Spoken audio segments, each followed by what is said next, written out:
Boa noite, gente. Vou pôr no YouTube, Renan. Vou pôr no YouTube. Sem edições, sem cortes. Aquela aula maravilhosa de 2 horas. Bom, então vamos começar o curso, gente. Eu pensei, né, na abordagem, depois de conversar semana passada, eu vou assumir, né, que vocês sabem o basicão de eletricidade, tá? Tipo assim, lei de Ohm, né, V igual a RI, sentido convencional da corrente e o corrente corre para o lado, que é de tensão para o outro. Beleza? Vamos assumir isso daí. Que é o básico de eletricidade. E vou assumir também que vocês sabem o básico de teoria de semicondutores. Que, que é basicamente o que é um material do tipo N, um material do tipo P, portadores de cada um deles, tá? E o que acontece numa região de depressão, tá? Que é, vamos dizer assim, seriam as 2 primeiras aulas de eletrônica. Tudo isso daí tem lá no meu canal no YouTube, tá? Pode assistir lá. Mas não quer dizer que você não pode me perguntar enquanto eu estiver falando aqui, beleza? Talvez eu abra aqui um slide de um curso de eletrônica básica e mostre lá, tá? Então a primeira coisa que a gente vai fazer é apresentar o dispositivo, que é o transistor de efeito de campo, tá? O que é um transistor de efeito de campo? Por que ele é efeito de campo, né? Um transistor bipolar de junção, né, se a gente olhar o aspecto construtivo dele, né, ele depende de correntes que entram na base dele. Tá? Um transistor de efeito de campo é baseado no funcionamento de campo elétrico. Tá? Então o que acontece? Né? Eu vou aplicar uma tensão em cima desse terminal aqui, ó, que é a porta, tá? Para inverter o sentido do canal aqui embaixo. Então aqui já apareceram 2 termos, né? O termo porta, que quase sempre é identificado pelo G, que é gate, tá? E aqui embaixo da porta fica o canal, tá? Que é onde vão circular os portadores, tá? Os elétrons vão passar aqui, tá? Então aparece um outro termo aqui, o canal, que quase sempre vai ser denotado por L, tá? E o nosso objetivo é colocar uma polarização aqui na porta que vai fazer com que os elétrons sejam capazes de circular do source para o dreno, beleza? Então o que vai acontecer aqui? Né? Eu vou aplicar uma queda de tensão aqui em cima, tá? Vai acontecer aqui embaixo uma inversão desse canal, e aí eu vou eletricamente criar um caminho para os elétrons passarem, né, do terminal do source para o terminal do dreno, tá? Dependendo da tensão que eu coloco aqui em cima, eu posso aumentar ou diminuir a profundidade desse canal aqui, ó. Eu posso fazer ele ficar mais com essa profundidade ou com essa profundidade aqui, certo? Então, de acordo com a tensão que eu coloco nesse terminal aqui da porta, tá? Eu vou regular a profundidade desse canal e vou regular então o quanto que vai passar de elétrons, né, de portadores de um lado para o outro aqui. Tá? Então, o que vai acontecer? Aí que vem o funcionamento bacana do dispositivo, né? Por um terceiro terminal, você vai controlar a corrente que vai fluir de um terminal para o outro aqui, ó, por esses outros 2 terminais, tá? Se eu aumento aqui a tensão, aumenta a profundidade desse canal, passa mais portadores, tá? E aí vem outra relação que eu queria mostrar para vocês, né? Os portadores eles têm que atravessar, ó, desse lado aqui, ó, para esse lado aqui, ó, beleza? Então o que acontece? Para o portador atravessar daqui para cá, ele tem que percorrer um caminho. Quanto maior esse caminho, ou seja, quanto maior esse comprimento do canal, mais o portador quer andar, então quer dizer que esse transistor ele vai ter um caráter mais resistivo, tá? E quanto maior for essa largura aqui, ó, vai ter mais passagem para os portadores, então quer dizer que o transistor vai ser menos resistivo. Então a gente consegue também controlar a resistência desse dispositivo mexendo nas dimensões dele, tá? Tranquilo até aqui? Beleza? Quem teve o básico na eletrônica que é suave. Aqui a gente tem uma visão, né, da seção transversal do dispositivo, onde a gente vai começar a brincar um pouquinho aqui agora, né, com essa formação desse canal aqui, né. Então eu vou aplicar aqui em cima, ó, uma tensão positiva, tá? Deixa eu ver se eu consigo fazer isso ficar mais bonito. Deixa eu ver se tem jeito. Não tô vendo os botõezinhos, não vai ter como eu digitar. Ah, tem um aqui. Vai ser isso mesmo. Vai ser na setinha.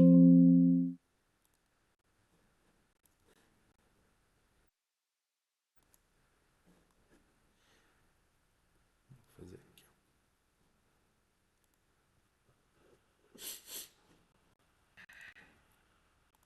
O que eu vou aplicar aqui em cima? Eu vou aplicar aqui um terminal.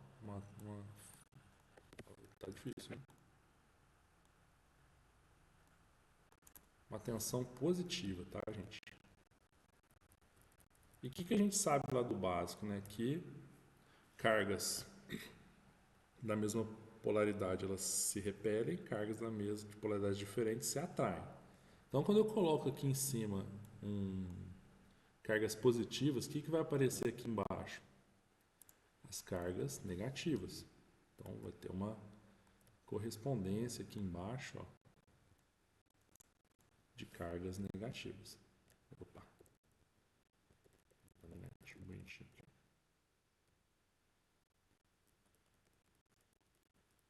Certo? Essas cargas negativas se acumulando aqui embaixo, elas vão criar uma região que chama-se região de acumulação, tá? Conforme elas vão se acumulando aqui embaixo, vai surgir aqui uma região carregada de elétrons, mas carregada mesmo de elétrons. Que ela vai fazer o quê? Ela vai literalmente ligar o terminal da fonte com o terminal do dreno, tá? Então vai se formar aqui um caminho onde agora os elétrons vão conseguir atravessar de um lado para o outro, tá? Vamos fazer o seguinte agora. Agora vamos inserir nisso daqui polarização, tá? Vou voltar para aquela tela de apresentação. Vou vir aqui com a canetinha de novo, tá? Aqui no meu source eu vou colocar um terra, tá? Aqui então no meu gate eu tenho uma tensão positiva.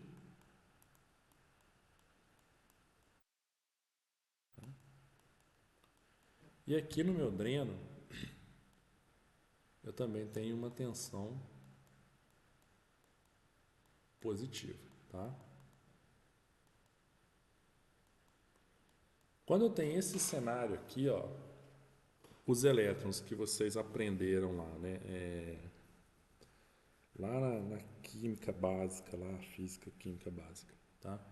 Eles correm da onde? Do terminal negativo para o positivo ou do positivo para o negativo, gente?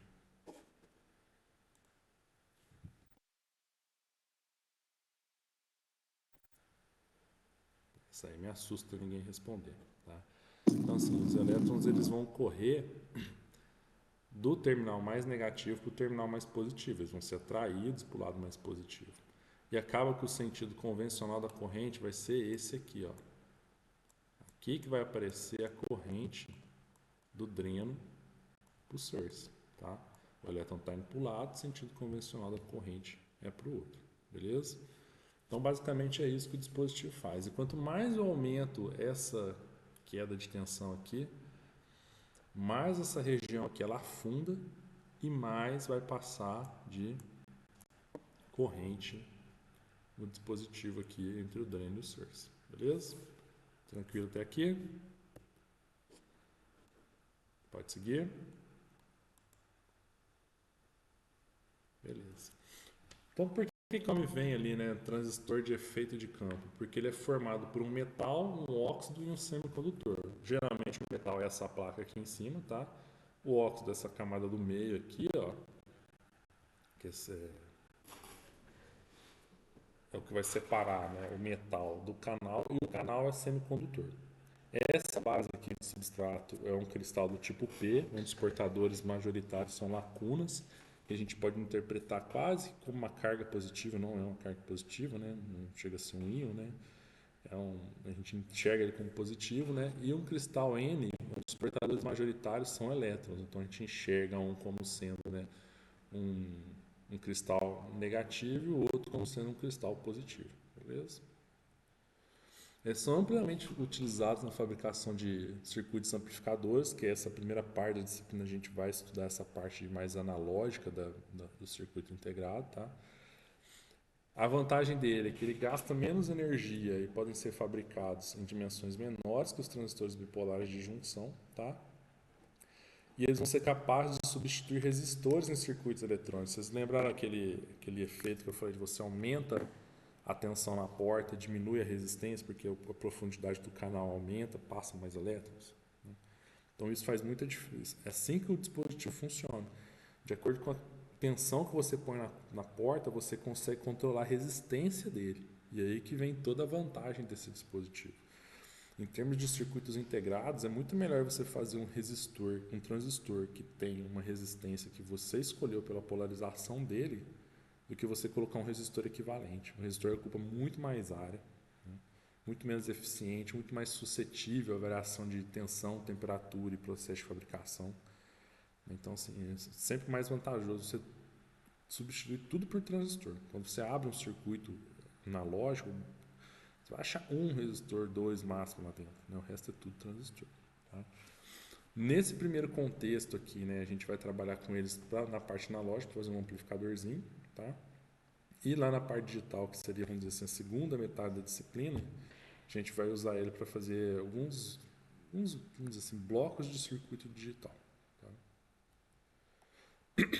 Dá para fazer, se eu consigo fazer analógico e digital, eu consigo fazer os dois no mesmo chip. Então aí começa a vir também, né, a construção de circuitos de modo misto, onde você tem a parte analógica e a parte digital no mesmo encapsulamento. Né? Quando você pega um microcontrolador que ele tem lá um conversor analógico digital e um digital analógico, você tem a parte analógica lá dentro funcionando. Né? Ele vai fazer amplificação, para fazer até a própria implementação dos conversores analógico digital, digital analógico.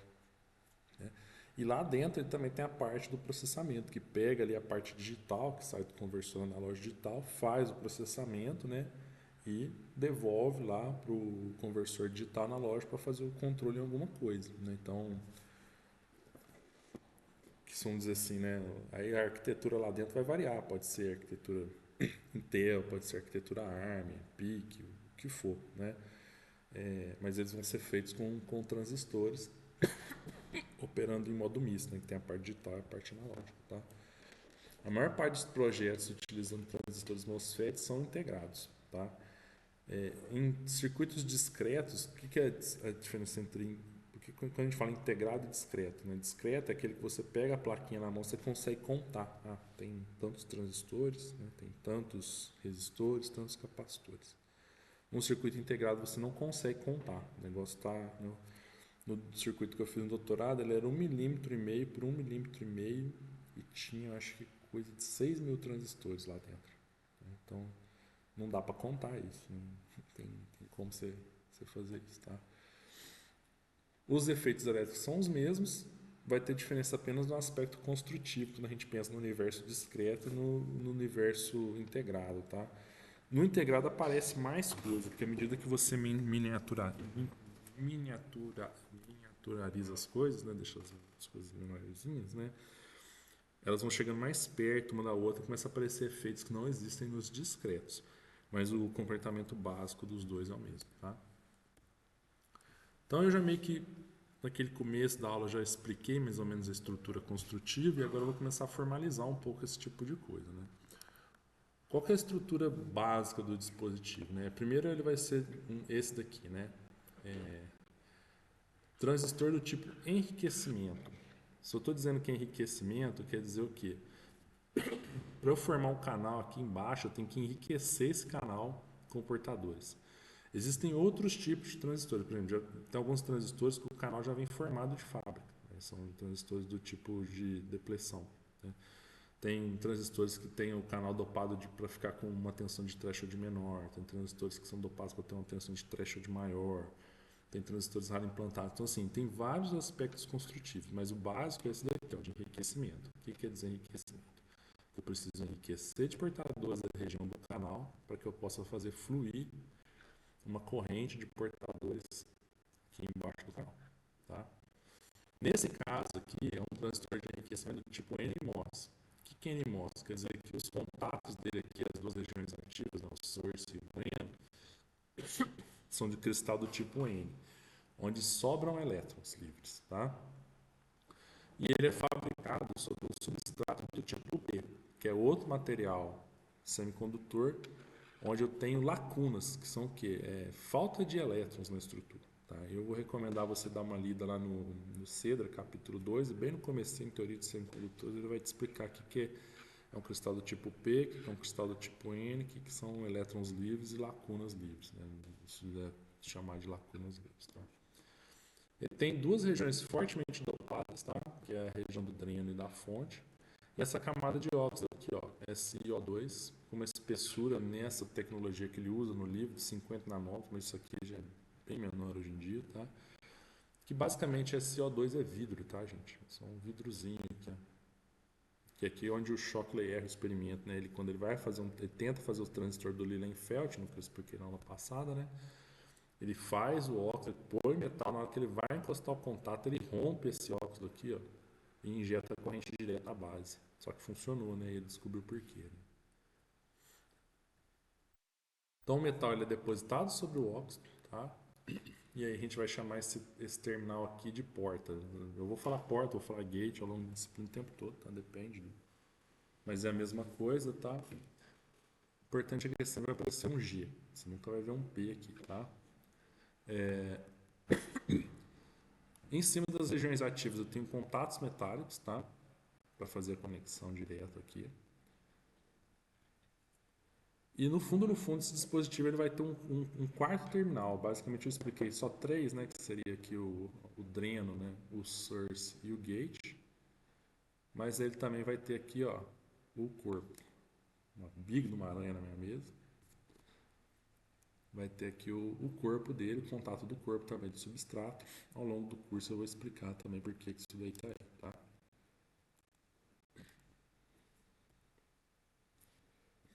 Já dei uma explicadinha nisso aqui, né? Isso aqui é a época da minha filosófica graduação lá com os meninos, né? O Homem Dúvida, né? O que? Vocês assistem lá, é engraçado demais. Manifestem-se no chat para ver se vocês pegaram o espírito da coisa, tá? Qual é o impacto da variação das dimensões do W, do L no funcionamento do transistor? Vamos pensar em termos de corrente, né? Eu vou deixar a pergunta um pouco mais clara aqui, né? Se eu aumentar o L, fica mais fácil ou mais difícil passar a corrente do dreno para o surface? Sem vergonha aí no chat. Vamos passar sem vergonha.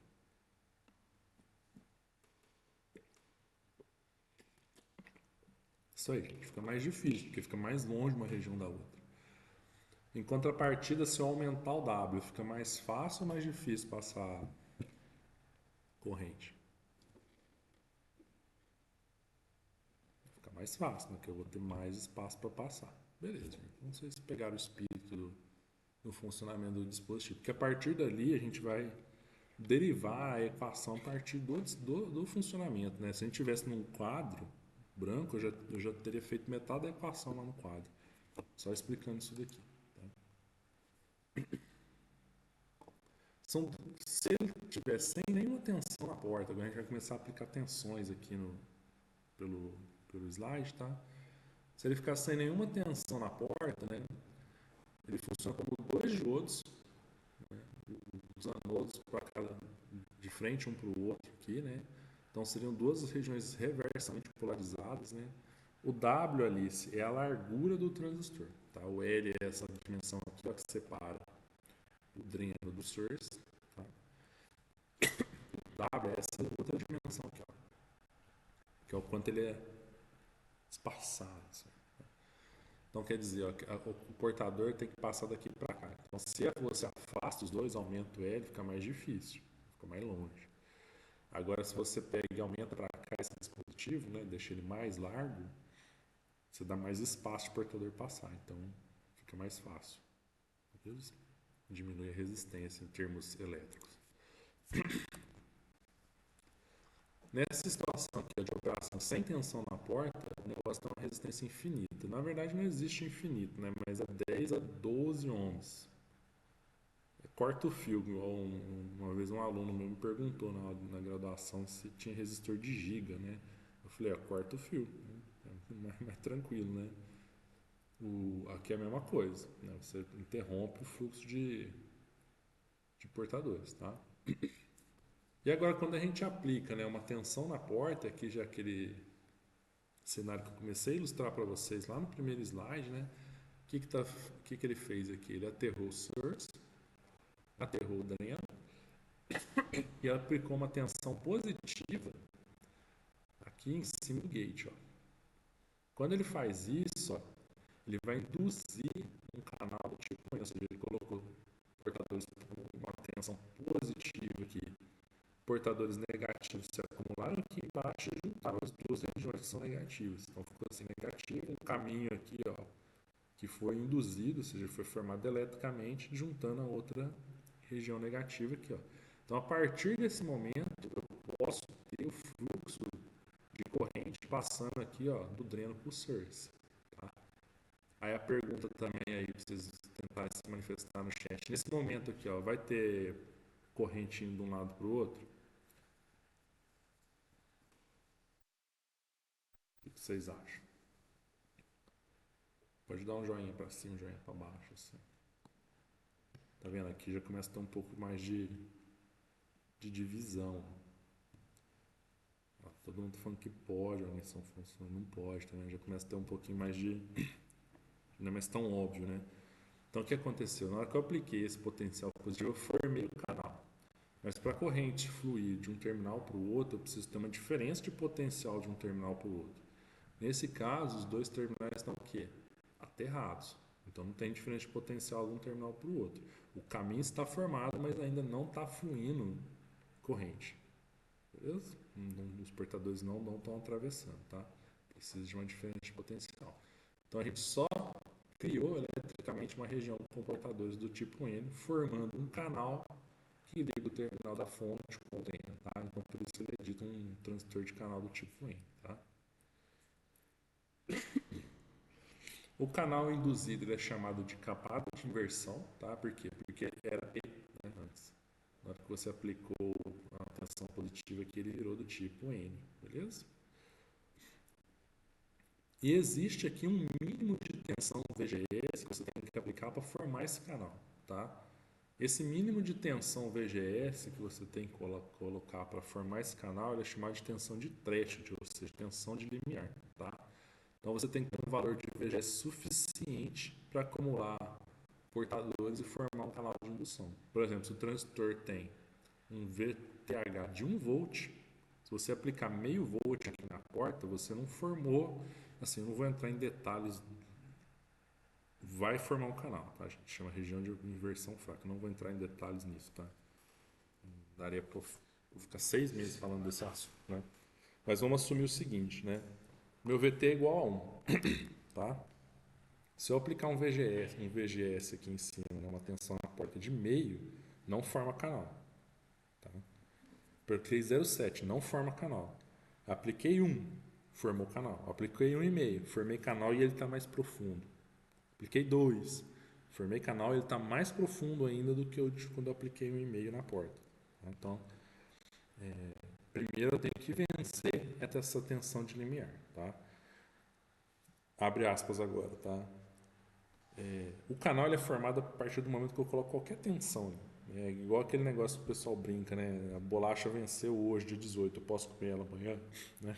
Então, assim, não é na hora que as coisas acontecem. Não, que você começa a aplicar uma tensão, já começa a formar um canal. Mas ele, abaixo da tensão de threshold, ele segue uma outra equação. Aí ele chama região de operação fraca. Tá? Inversão fraca que a gente fala. O transistor funciona, faz um monte de coisa, tá, gente? As pesquisas hoje são nisso, porque ele gasta muita energia quando ele está nessa região de operação. Mas aqui a gente vai ensinar a região de operação forte, que é o que? Inversão forte, que é quando o VGS, né, a tensão de VGS supera essa tensão de VT, beleza? Só para não ficar pensando assim, só depois do VT que funciona. Não, ele funciona antes disso. tá? Mas são dois modos de operação. Beleza, o que ele mudou aqui? Então, já acabei explicando isso, né? O que acontece quando se aumenta a tensão de VGS, né? A gente vai aprofundando o canal e vai aumentando, então, a capacidade de passar portador de um lado para o outro, tá?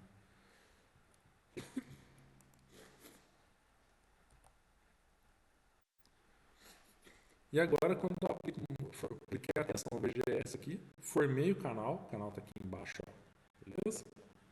E agora eu coloquei uma pequena tensão do dreno. Beleza, agora surgiu uma pequena diferença de potencial entre o source, desculpa, gente, e o dreno. Então, a partir do momento, eu vou ter elétrons querendo sair daqui do source, que é o terminal mais negativo, e o terminal mais positivo, que estão sendo atraídos pelo positivo. Então, o elétron vai começar a sair daqui para cá. Beleza? Quando o elétron sai daqui para cá, surge o quê? Corrente elétrica. E a gente lembra lá da eletricidade básica que a corrente elétrica é contrária ao sentido convencional. A corrente elétrica convencional é contrária ao sentido dos elétrons. Né? Então o elétron está indo para lá, mas a corrente no nosso circuito vai sinalizar para cá. Beleza? Então começa a surgir, agora a partir de agora eu não falo mais isso, agora é só a corrente do dreno para o source. Tá? Então a partir desse momento começa a surgir uma corrente do dreno para o source. Beleza? E a partir disso, eu for aumentando esse VDS aqui, ó, essa corrente aqui, ela vai aumentando, certo? Porque deixando esse potencial mais positivo, ele vai atraindo mais elétrons. Até que chega um momento, né, que não vai passar mais elétrons devido à profundidade desse canal. Então chega um momento que isso meio que vai saturar e a gente vai representar isso daqui a pouco, tá? Vamos ver se tem alguma coisa escrita no slide aqui. O valor de D depende da quantidade de elétrons no canal, depende de VGS, depende de quanto VGS passa de VT, maior é a corrente ID. Então a gente vai descobrir então que o ID ele depende de VT, que é a tensão de threshold, tá? Depende de VGS, que é a tensão que eu apliquei na porta, que modula a profundidade desse canal, tá? E de VDS também, porque se esse VDS for maior, ele atrai mais elétrons, beleza? E aí vai surgir um... Eu não gosto muito disso que o Cedra faz, mas ele faz, então a gente tem que seguir uma literatura, né? Ele vai chamar essa diferença de tensão VGS e VT, né, o VGS menos VT, de VOV, que é a tensão de overdrive, tá? Então toda vez que você vê numa equação lá no Cedra VOV, ele está se referindo a VGS menos VT. Eu, se eu fosse escrever um livro, eu usaria VGS menos VT o tempo todo, tá? Para a gente não inventar coisas novas, né? Mas depois ele tem um motivo para isso, tá? Tranquilo até aqui?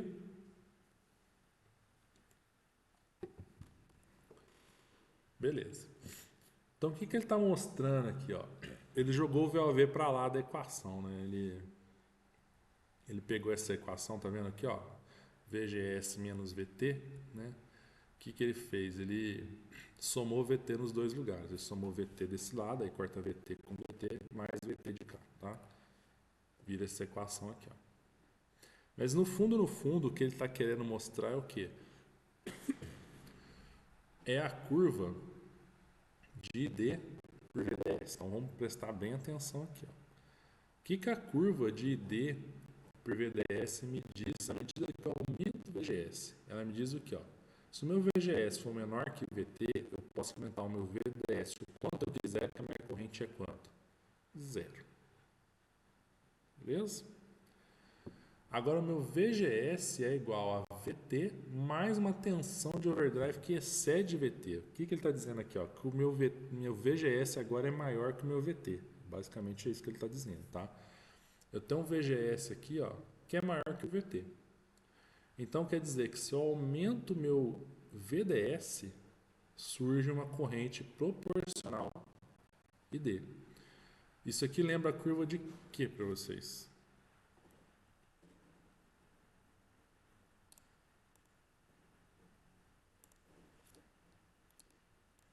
Esse negócio de escrever no o mouse é terrível, gente. Eu não sei apagar aquilo lá não, depois que ele põe. Não tem Ctrl Z.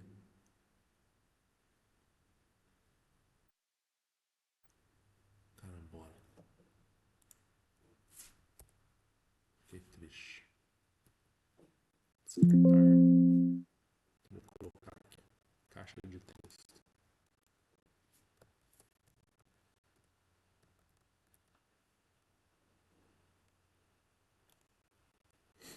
que interessante. Tensão é igual a resistência vezes a corrente. Lei de Ohm, tá, gente? Isso aqui está respeitando a lei de Ohm? Pensa comigo aqui, ó. A minha resistência é constante, estabelecida pela profundidade do meu canal, certo? Se eu estou aumentando a tensão, quem que tem que aumentar junto? A corrente, certo? E a relação ela é o que aqui? Linear, quadrática, exponencial. Essa relação aqui ela é o que? Linear, certo? Então, ó, se o meu VDS está aumentando, a minha corrente já está aumentando linearmente proporcional a uma resistência que está estabelecida pela profundidade desse canal que foi estabelecido pelo VG. Beleza? Se eu aumento esse VG, eu aumento a profundidade desse canal, consegue passar mais portadores. Então, se eu aumento meu VG, eu vim para essa curva aqui, ó, opa, uma mesma tensão VDS está dando uma corrente maior. Ó. Se eu aumento mais ainda meu VGS, uma mesma tensão VDS está me dando uma corrente maior ainda. Então, nesse gráfico, ele mostra bem claro esse efeito, né, de eu modular a resistência do canal do transistor de acordo com a tensão que eu coloco na porta. Tá? Eu até tem até a pergunta do homem em dúvida aqui, né? Mas vamos ver depois dessa explicação, vocês vão me deixar feliz, né? Esse comportamento de ID em função de VGS, ele lembra qual componente? Eletrônico.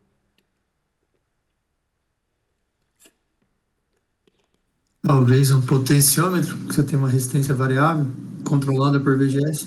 Isso, falou tudo. Um potenciômetro, né? Um resistor, você falou, não, resistor de diferentes tamanhos. É um potenciômetro, né? Exatamente isso, né? É um potenciômetro eletricamente configurável. E aí vem toda a maravilha da eletrônica analógica, né? Imagina resistores configuráveis dentro de um circuito integrado, sabe? Aí que vem a maravilha da eletrônica. Eu queria pausar o vídeo para falar algumas coisas, mas eu não vou pausar não e não vou falar. E agora ele vai para uma outra situação, tá, gente? E essa daqui talvez eu precise de um... Se eu tivesse no quadro eu faria de um jeito, né? Mas aqui só no slide online eu vou fazer de outro. Espero que vocês entendam, né? Nessa situação aqui, ó, eu estava variando quem? VGS e mexendo no VDS também, tá? Agora eu parei de fazer isso. Eu vou deixar o quê? Meu VGS constante e acima de VT. Então estou dizendo o quê? Que eu estou deixando um canal formado. O canal está formado.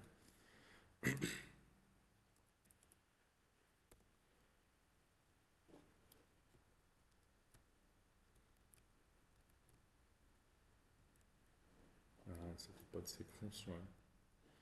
Um canal formado, tá? Vamos ver se vai dar certinho aqui. Vai. Então vamos supor o seguinte, ó, vamos dizer que eu coloquei aqui, ó, 5 volts, beleza? E aqui, ó, é terra, quanto que é o potencial no terra? 0, tá? Então tenho 5 volts constante aqui, 0 aqui, tá? E aqui, ó, eu vou colocar uma tensão de 1 volt. Deixa eu tentar um negócio diferente aqui. Ó. 1 volt, beleza? Então pensa comigo, ó, qual que é a diferença de potencial entre o gate e o source? 0 para 5, 5, certo? Isso aqui me dá uma profundidade de canal, ó, de 5, beleza? Qual que é a diferença de potencial do gate para o dreno? Um é 5, o outro é 4, um é 5, o outro é 1. Isso aqui me dá uma diferença de tensão de 4. Então quer dizer que aqui eu tenho uma profundidade proporcional a 4. Tá? O que acontece se eu aumentar isso daqui de 1 para 2? Vai acontecer o quê? A diferença de potencial agora do gate antes era de 4, agora caiu para onde? Para 3. Então quer dizer que essa profundidade agora ela diminui um pouquinho. Então quer dizer o quê? Que à medida que eu aumento o VDS, eu vou diminuindo a queda de tensão entre o gate e o dreno, e eu vou diminuindo a profundidade do canal na junção entre o gate e o dreno, nesse pedacinho aqui, ó. Então quer dizer que à medida que eu vou aumentando o VDS, vai acontecer um processo de estrangulamento do canal na região do dreno, onde vai chegar uma hora que ele vai ficar pequenininho ali, ó. Quando ele fica pequenininho ali, quer dizer que a gente chegou num ponto que chama saturação. E ali, não importa mais o quanto aumente o VDS, a corrente fica constante. Tá? É o comportamento que esse dispositivo tem. Eu vou aumentando a tensão, vou aumentando a tensão, aumentando a tensão, chega uma hora que essa tensão estrangula. Fala, ó, meu amigo, diminuiu tanto aqui, ó, a profundidade do canal que você estrangulou. Não vai passar mais portador nenhum além desse daí que você está mexendo, beleza? Então, chega nesse ponto aí que a gente chama de pinch-off, tá? E aí a gente vai ter uma equação que vai ter que...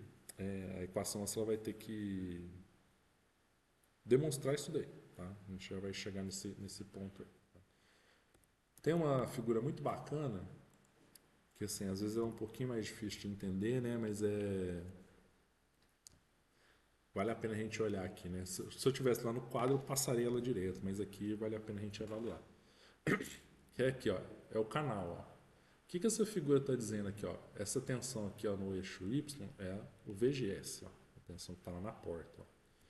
Então, ó, na hora que ela ganha do VT, ou seja, que ele tem um tanto aqui de VT, ó, dessa linha aqui, ó. Então o canal é formado a partir daqui para baixo, né? E essa aqui é aquela tensão de overdrive, ó, o quanto, né, de VG excede o VT. Então perto aqui, ó, da região do source, ó, ele é bem profundo, tá? E perto da região do dreno, ele vai depender de quem? Da tensão, da diferença de tensão entre o gate e o dreno. Então se aquela diferença de tensão entre o gate e o dreno ela aumenta, ela empurra isso aqui para baixo, ó. Beleza? Se a região, se a tensão VGD diminui, isso aqui faz o quê? Sobe. Beleza? Até que chega um momento, né, enquanto o VGD é igual ao VT, que encosta lá, ó. E aí acontece o estrangulamento de canal que a gente pode observar aqui embaixo. Beleza? Então, assim, né, é aquele efeito que eu ilustrei com números, né? Aqui ele ilustra com essa figura que eu acho ela muito boa mesmo. Ali ele está mostrando, né, que o canal está estrangulado. Então a gente pegar ali os dois pontos, né, a gente vai ver ali que esse ponto de estrangulamento é quando o VDS é igual a VGS menos VT. Tá? Isso vai aparecer também em várias equações daqui para frente. Então o que a gente tem agora? Ó? A equação do dispositivo. Então vamos olhar para ele aqui. Ó.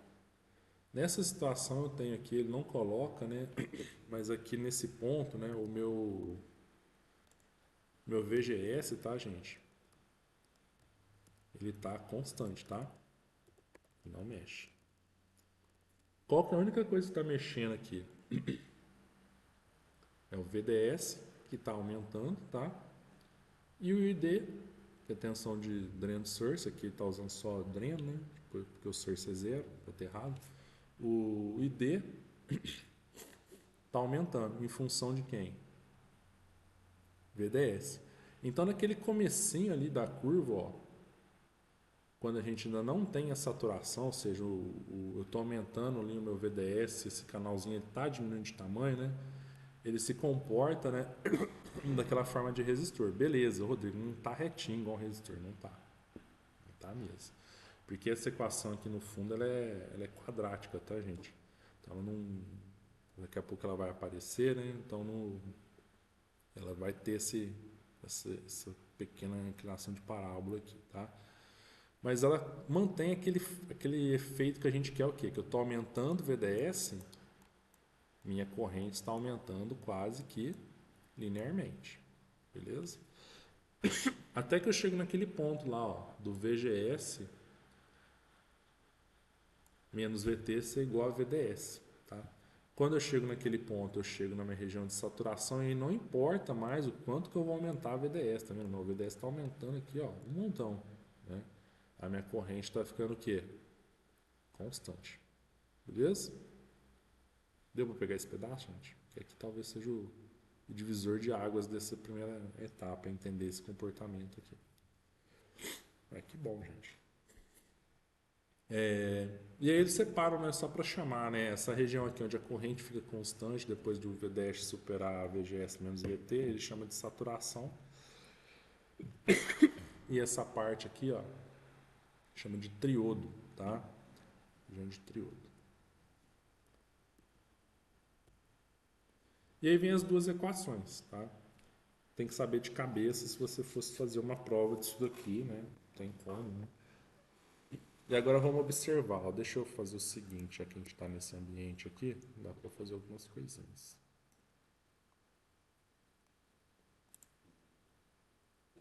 Deixa eu ver qual que é a melhor imagem aqui. Vai ser essa aqui mesmo.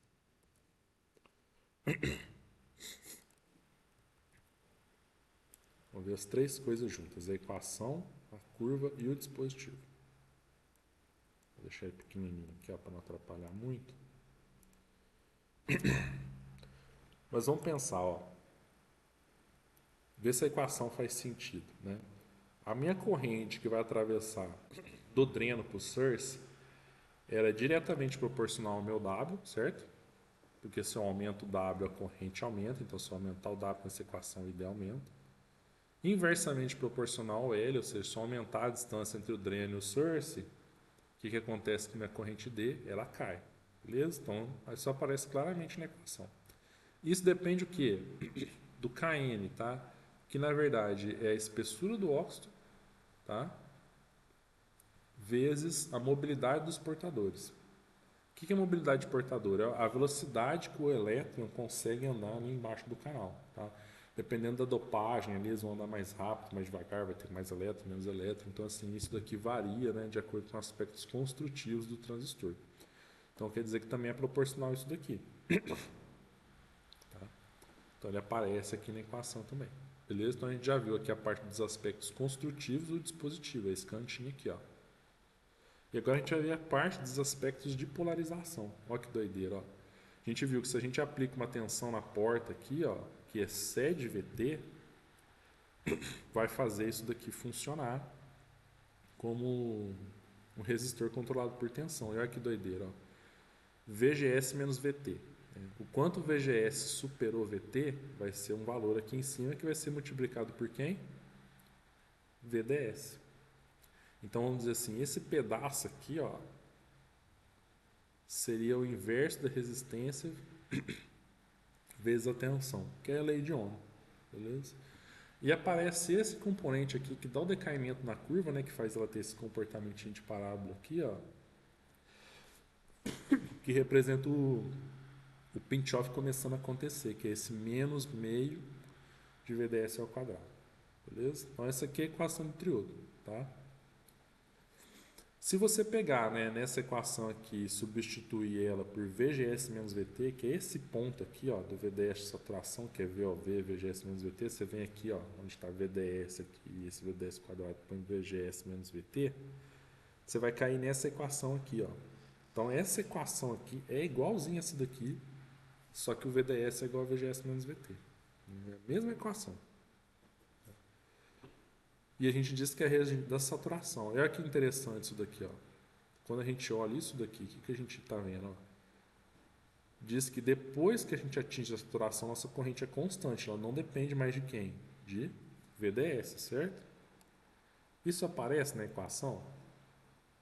Aparece, ó. Você está vendo VDS em algum lugar aqui, ó? Não tem, não depende de VDS. Tá? Não depende de VDS.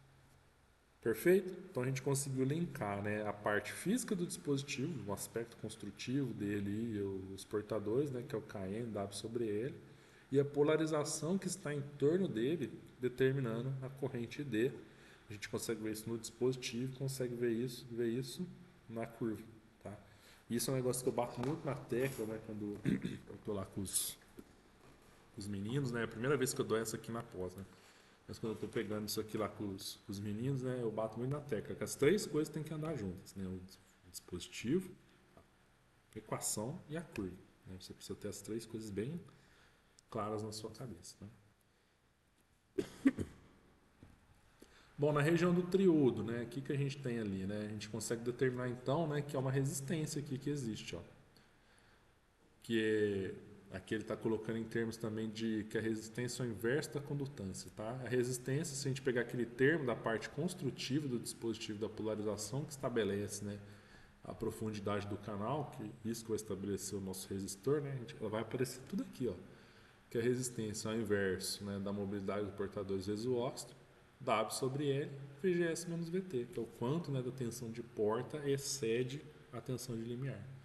Então, tudo aquilo que estabelece, vamos dizer assim, a profundidade do canal, ou seja, a resistência que aquele transistor vai ter, aparece nessa equação da resistência. E faz sentido isso? Faz todo sentido. Tá? Resistência é o inverso da condutância. Então, se você pega essa equação aqui, ó, da resistência e inverte ela, você tem o quê? A condutância do dispositivo. É só um inverso do outro. Em alguns momentos a gente vai trabalhar com resistência, mas a maior parte dos momentos a gente trabalha com condutância, deixa as equações mais fáceis de mexer. Tá? Então, isso no triodo. E na saturação, gente, qual que é a resistência desse dispositivo na saturação? Vocês têm um chute aí?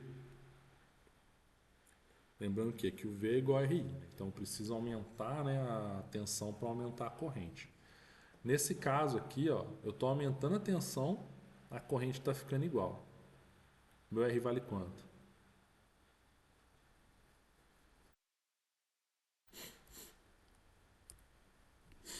Vai valer infinito. Beleza? Minha resistência naquele ponto ali é infinita. Tá? Beleza. Um transistor MOS de canal P é desse jeito aí. Tá? Eu tenho o inverso do aspecto construtivo do outro. Eu continuo com gate, continuo com W, continuo com N, só que aí ao invés, né, de eu ter um substrato do tipo P e um substrato do tipo N, e as minhas duas regiões ativas, elas são do tipo P. E aqui você vai funcionar de um jeito um pouquinho diferente. Ó. Tá certo que a figura do jeito que ele fez está meio esquisita aqui, né? O terminal negativo está para cima. Então você está acumulando negativo aqui em cima para acumular positivo aqui embaixo.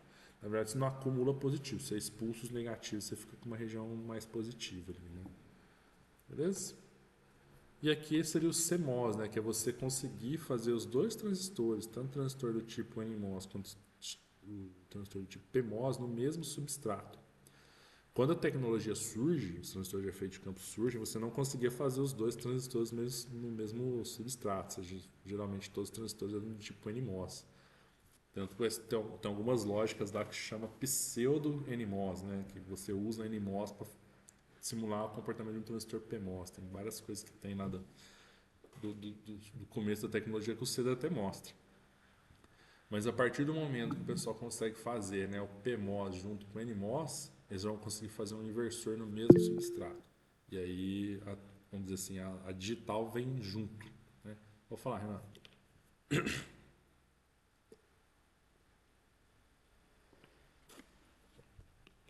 Levantou a mão, Renato. Perdão, você estava no mudo. Ah, tá. Qual que é a vantagem de ter um NMOS e o PMOS no mesmo, juntos assim? Circuito. Tem aplicações que você vai usar os dois juntos? Não sei, por Um exemplo, uma inversor memória que você vai CMOS. usar tudo N, né? Ou tudo P, não sei.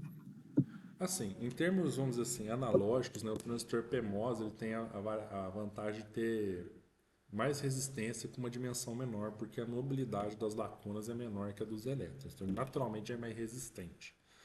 Em circuitos analógicos, você vai usar os dois, e aí você quer que os dois fiquem juntos. Os dois têm propriedades que, vamos dizer assim, se complementam, por isso chama complementar. Mas o mais clássico mesmo, o Renan, talvez seja o inversor CMOS. Deixa eu achar aqui nas imagens. Tá. Porque daí você conduz um em cima e embaixo, né? Isso, tá vendo o inversorzinho CMOS aqui, ó? Uhum. Rapaz, Sim. se eu te falar que...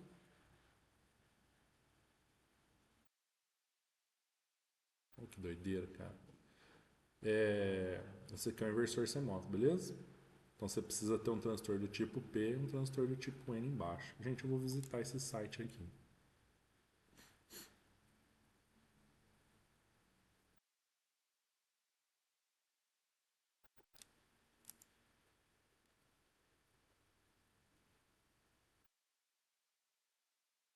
Olha só quem fez esse desenho.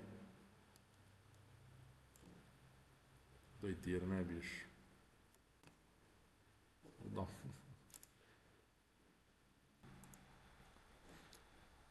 Aqui, se vocês observarem aqui, ó, começa uma nova sequência de slides, tá? Onde ele vai explicar as características elétricas, beleza? Então eu vou dar uma pausada aqui, ó. Eu vou lá pro simulador, tá? Alguém chegou a instalar o simulador?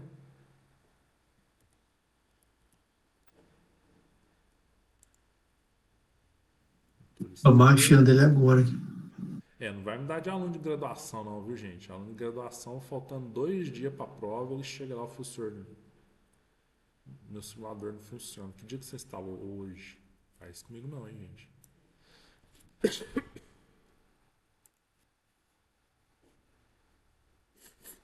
Beleza, ó. Esse aqui é o Capture, tá? Se você quiser, talvez em algum momento do curso eu vá usar o LT Spice para mostrar uma coisa ou outra, né? Mas eu gosto bastante do Capture para mexer. Então eu vou criar aqui, ó, um novo projeto.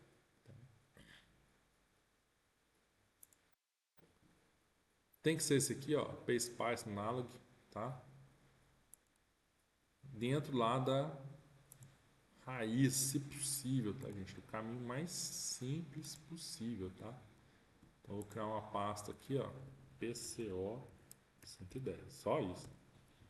Colocou dentro de coisa com espaço, já era, tá?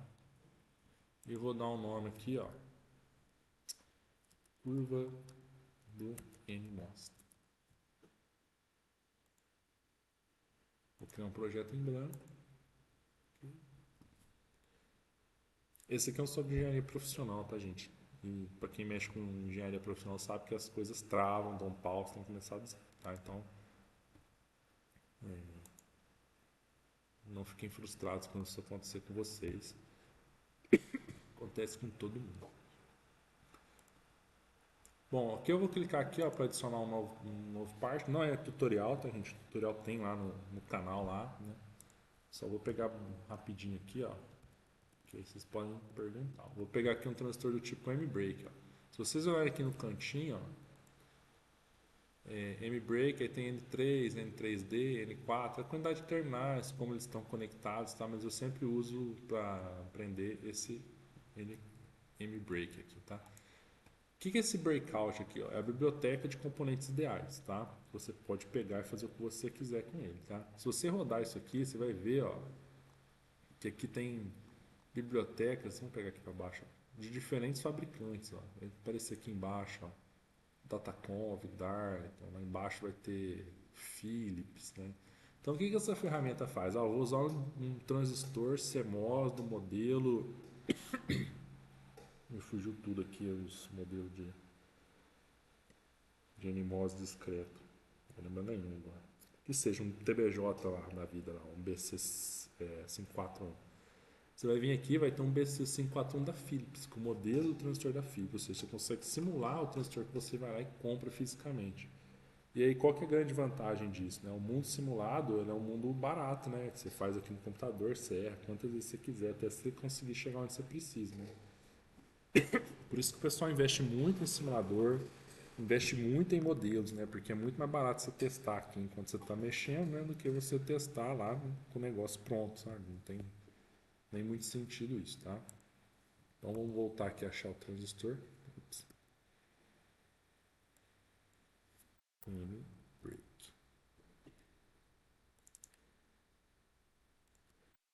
E aqui, ó, eu vou montar em volta dele o circuitinho, tá? E aqui já vem uns macetinhos, ó. Tem uns terra mais bonitos aqui, ó, se você for procurar. Mas sempre coloque esse terra aqui, ó, o zero, tá? Que tem o zerinho do lado. Tem muito aluno que vem aqui e coloca o terra, né? Porque a gente vê no circuito GND. Tá? Não funciona. Ele vem com, vamos dizer assim, o GND, do ponto de vista do simulador, é só um símbolo, tá? Eu preciso do zero mesmo para saber que aqui é a referência, tá? Então tem que usar essa daqui. E daí eu já vou falando os erros comuns que o pessoal comete quando está simulando, tá?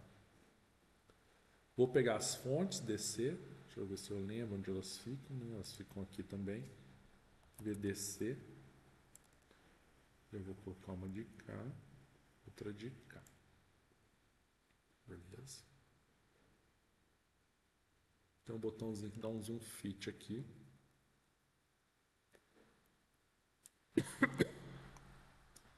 W.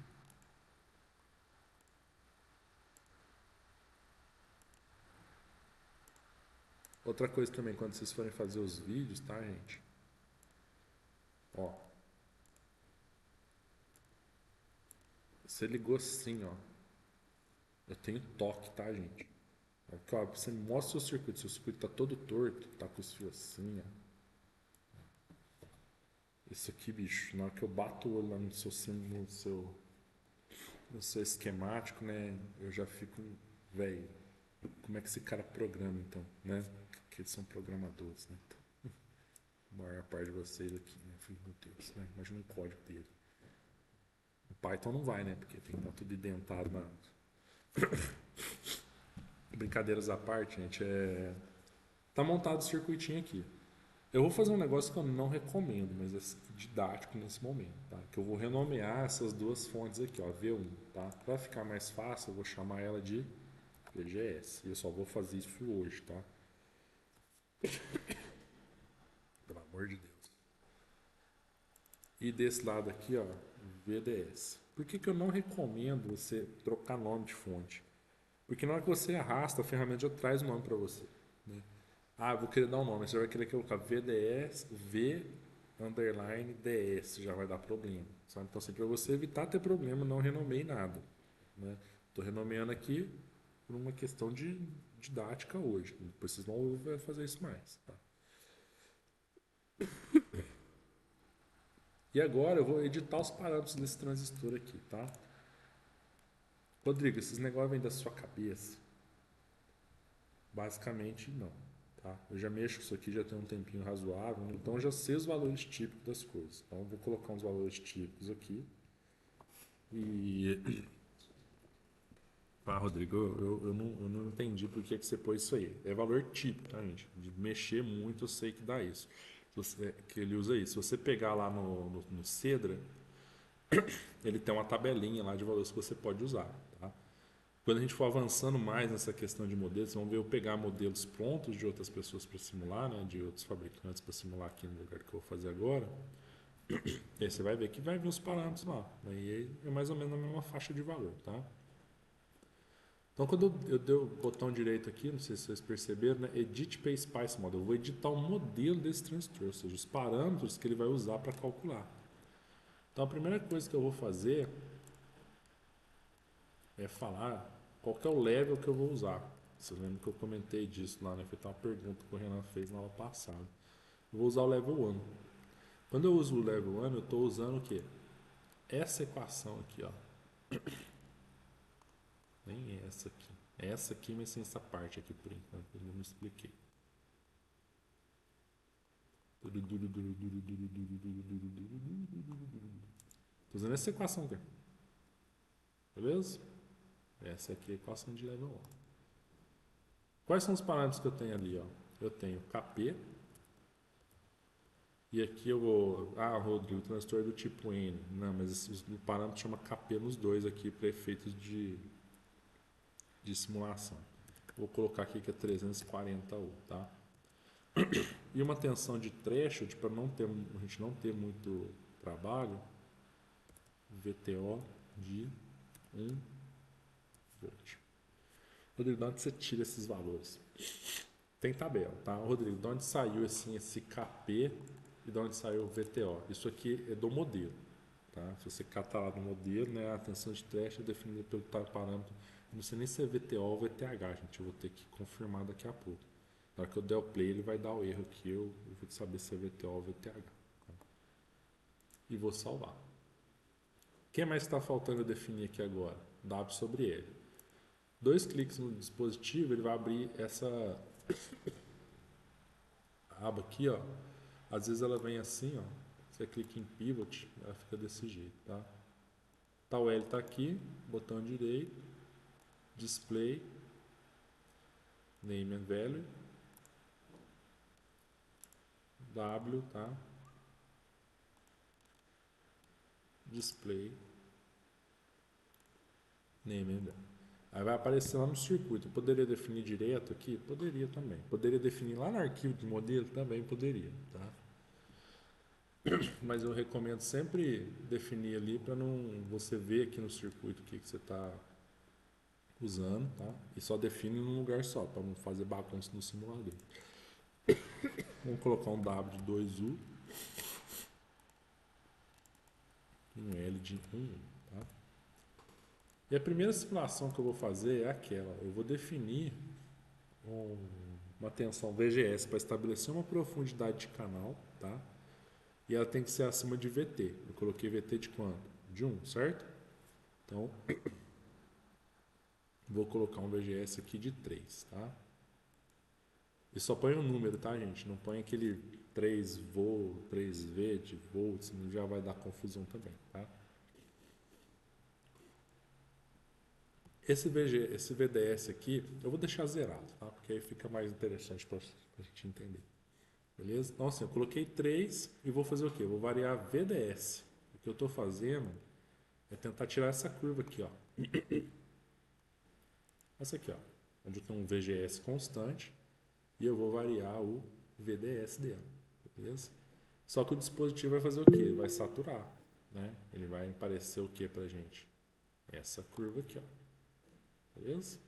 Pode falar, Rafael. Professor, aí nesse simulador, como que você sabe qual que é o dreno e o source ali? Então, o drain e o source é uma questão de polarização. Porque se você pegar aqui, Rafael, para não complicar muito a sua resposta, tá? Para efeitos construtivos, ó, o dispositivo ele é simétrico, ó, você percebe isso? Ele não vem escrito drain source, né, quando você está trabalhando, né?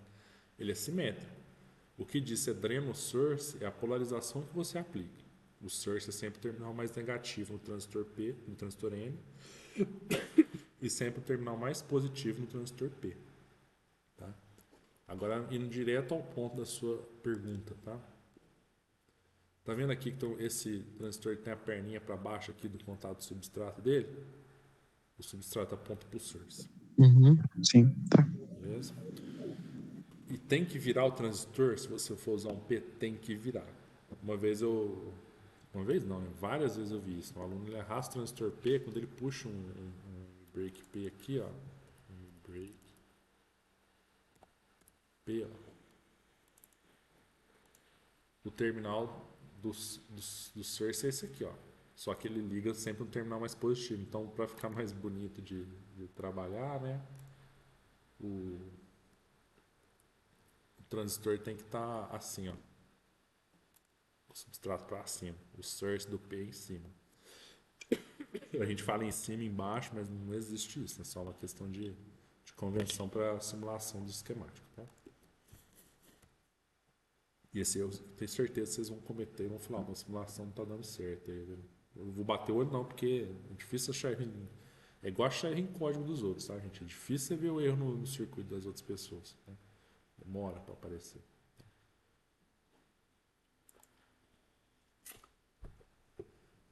Então, vou criar o nome de uma simulação aqui, ó, DC Sweep. À medida que eu for simulando, eu vou explicar, vamos dizer assim, as 4 simulações básicas que a gente tem. Que é a ponto de operação, as DC Sweeps, as AC Sweeps e... Fugiu a parte. Ou são só 3? Vamos ver aqui agora. Transiente, que é no domínio do tempo. Beleza? Aqui, ó, estão os 4 aqui, ó. A gente vai fazer uma simulação do tipo DC Sweep, ou seja, eu vou variar um valor DC. Qual que é o valor DC que eu vou variar? VDS. Então, eu vou vir aqui, ó, VDS. Como é que eu vou variar ele? Eu vou variar linearmente, eu vou começar em 0, eu vou terminar em 5 volts e eu vou dar passos de 1 milivolt. Beleza? Apliquei. Ok. E eu quero ver a corrente do dreno. Então, eu vou pegar aqui em cima ó, um probezinho ó, de corrente. Vou colocar no dreno, tá? Vamos esperar aparecer. Apareceu. Beleza? Então, vamos clicar no play. Vamos ver se ela é VTO mesmo. Ele deu até um errinho ali. Não deu nada. Opa! Apareceu uma curva aí. Tá dando pra ver bem a curva? Tranquilo, né? A curva tem o comportamento que a gente espera? Tem, né? Se eu puxar um marker aqui, ó. Ó que bacana, ó. Consigo ver aqui, ó. Saturou certinho, ó. Até pegar o ponto da saturação, que é VGS menos VT. Quanto que é o VGS que eu coloquei? 3. O VT era 1, então quer dizer que ele satura onde? No 2, certo? Aqui, ó, a partir do 2, ó. Bonitinho, corrente constante, ó. O valor da corrente aparece aqui embaixo, ó. Aqui, ó. Aqui no cantinho, ó. Tá dando 1,36 mA. Vamos ver se isso aqui faz sentido.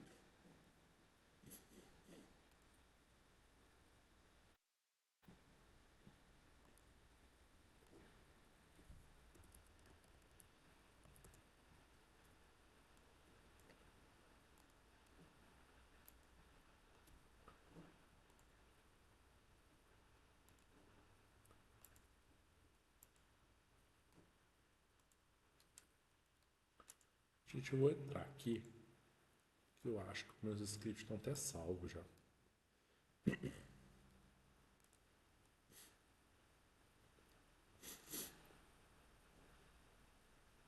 Ah, eles limparam, beleza.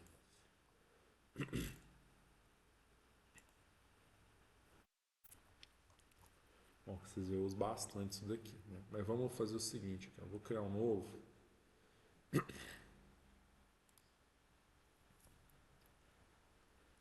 PC 110 aula 1.n.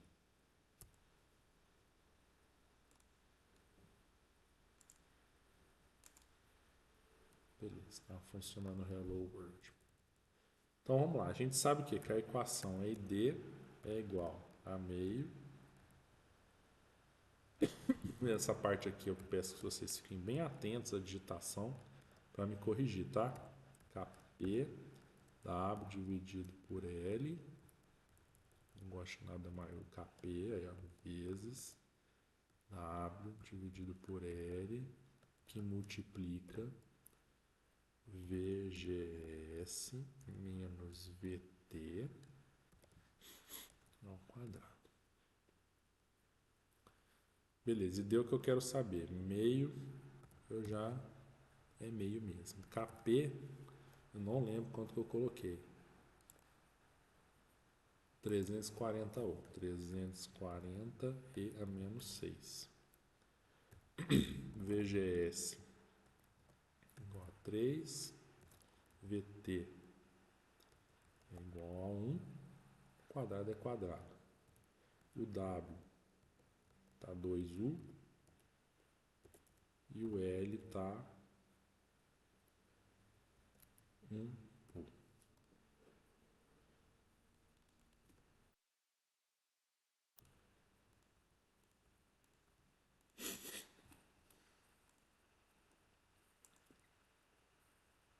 Ó.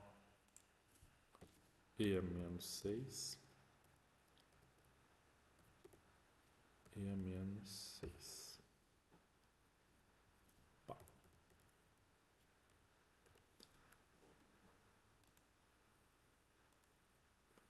Bateu lá com 1,36 milho que a gente tinha calculado. Cadê aqui o... Cravadinho, gente?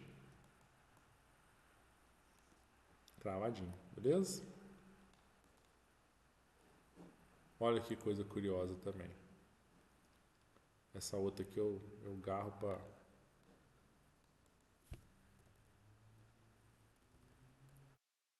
ID de saturação. Alguém lembra de cabeça aí de triodo? KP que multiplica W sobre L que multiplica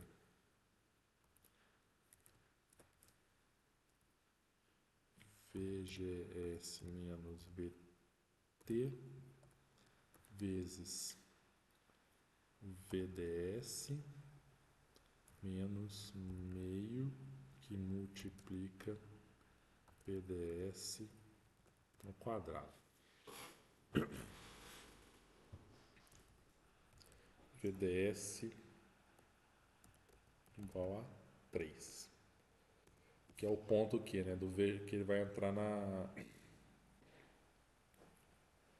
gente está procurando esse ponto aqui, ó, VDS igual a 2, perdão.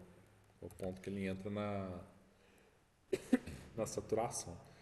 Em teoria, os dois têm que dar o mesmo valor, tá, gente? Se não der, nós vamos tentar descobrir por quê. Mas VGS menos VT, isso. Onde que eu errei agora? Parênteses. Aí, ó, vocês têm que meio dar uma digitação, gente. Vai faltar vezes em algum outro lugar aí.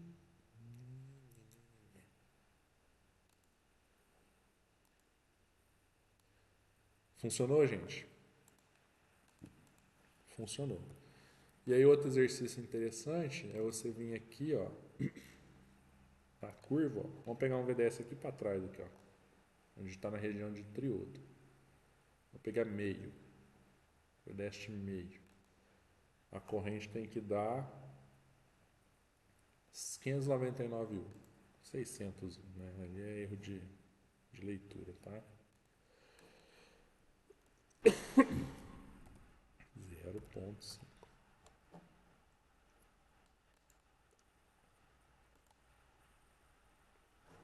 Beleza? Ó, fechou. Bom, eu não sei vocês, né?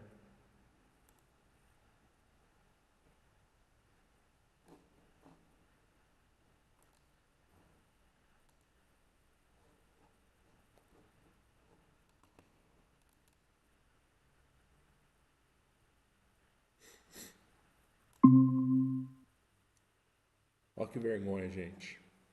Ó que vergonha, eu fechei vocês, né?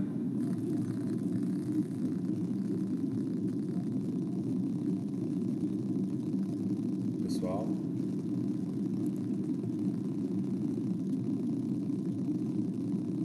Pessoal. Vocês estão fazendo outra coisa.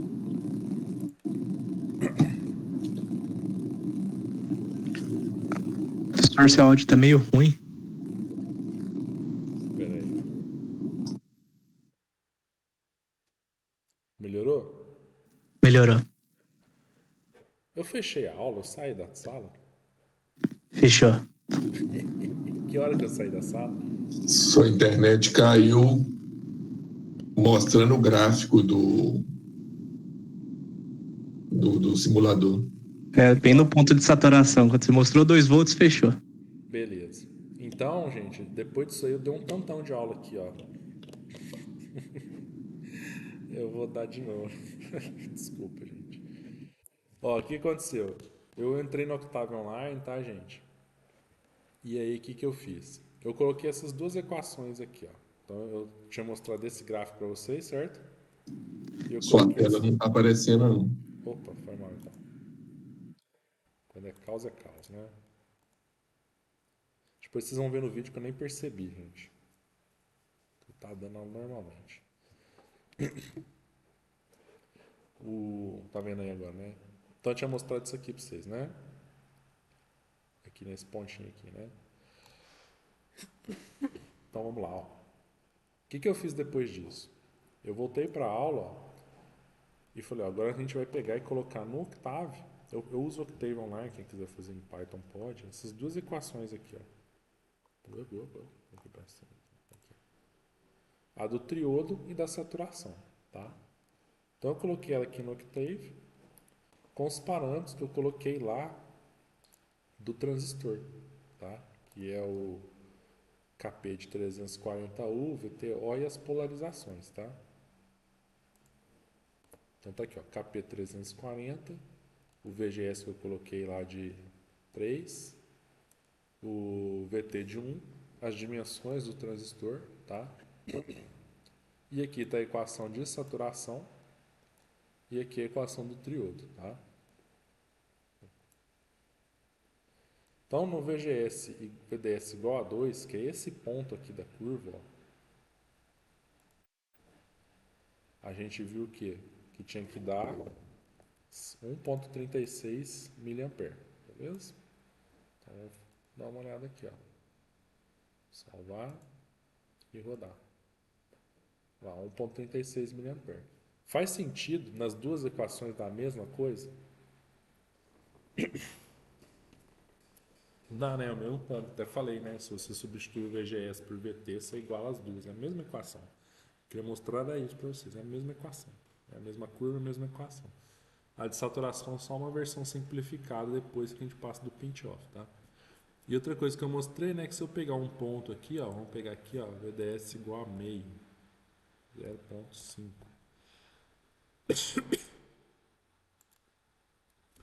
Deu que no meu triodo aqui, ó, quando meu VDS foi igual a meio, eu tô aqui, ó, em meio miliampere, 599 U, né? Então vamos lá no gráfico. Meio aqui, ó.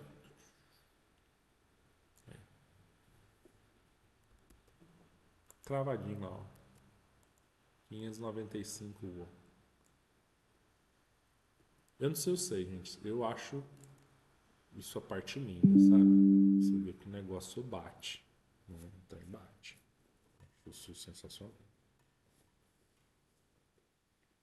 Tranquilo até aqui, gente? Então tá. Então já vou ver se dá para vocês verem o primeiro problema. Então, como agora é a parte do problema, eu vou parar a gravação aqui. E aí fica só a aula online, então